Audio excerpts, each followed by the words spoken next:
اسلام writer کے معزز سامعین السلام علیکم۔ مسکراہٹ ہمارے پیارے آقا نبی کریم صلی اللہ علیہ وآلہ وسلم کی سنت مبارکہ ہے۔ آج ہر کوئی غمگین ہے، ہر کوئی ڈپریشن کا شکار ہے۔ اگر ہم اپنے روزمرہ زندگی اور معاملات میں صرف ایک مسکراہٹ کا اضافہ کر لیں تو ہماری زندگی میں خوشحالی آ سکتی ہے۔ ایک اور تحقیق کے مطابق مسکراہٹ دل کی صحت کو بھی بہتر بناتی ہے، جس کی وجہ پرتناؤ واقعات کے دوران مسکرانے سے دل کی دھڑکن معمول پر آ جاتی ہے۔ نبی اکرم صلی اللہ علیہ وآلہ وسلم کے خادم حضرت انس رضی اللہ تعالی عنہ اپنا مشاہدہ بیان کرتے ہیں۔ ایک آدمی جو حضور اللہ صلی اللہ علیہ وآلہ وسلم کے پاس آتا تھا، یہ شخص صرف دنیاوی مفاد کی خاطر آتا تھا، مگر شام ہونے سے پہلے پہلے اسے دین اسلام دنیا و مافیہ سے بڑھ کر محبوب اور عزیز جان ہو جاتا تھا۔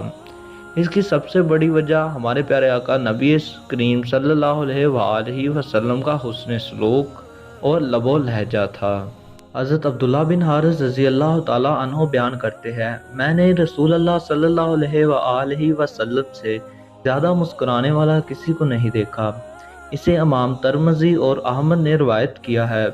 فتح مکہ کے بعد کا واقعہ ہے۔ اسلام مضبوط ہو چکا تھا۔ تمام قبائل فوج در فوج دائرہ اسلام میں داخل ہو رہے تھے۔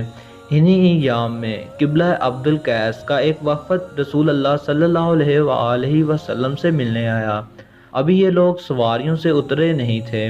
رسول اللہ صلی اللہ علیہ وآلہ وسلم نے انہیں آگے بڑھ کر ان کا استقبال کیا اور انہیں کہا، بہت خوب ہے آپ لوگوں کا آنا، عزت و سرخروئی کے ساتھ آئے ہو۔ آپ کا یہ خیر مقدمی سلوک دیکھ کر وہ لوگ بہت خوش ہوئے۔ وہ اپنی سواریوں سے کود کر اترے، رسول اللہ صلی اللہ علیہ وآلہ وسلم کو سلام کرنے کے لیے ایک دوسرے سے سبقت لے جانے لگے۔ اللہ تعالیٰ نے سورۃ النجم میں ارشاد فرمایا ہے، ترجمہ، اور بے شک وہی ہنساتا اور رلاتا ہے۔ ہم اگر سیرت النبی صلی اللہ علیہ وآلہ وسلم کا مطالعہ کریں تو ہزارہ مسائل اور مشکلات کے باوجود ہمارے پیارے آقا نبی کریم صلی اللہ علیہ وآلہ وسلم کے چہرہ انور پر مسکراہٹ اور تبسم کا دیدار ہوتا ہے۔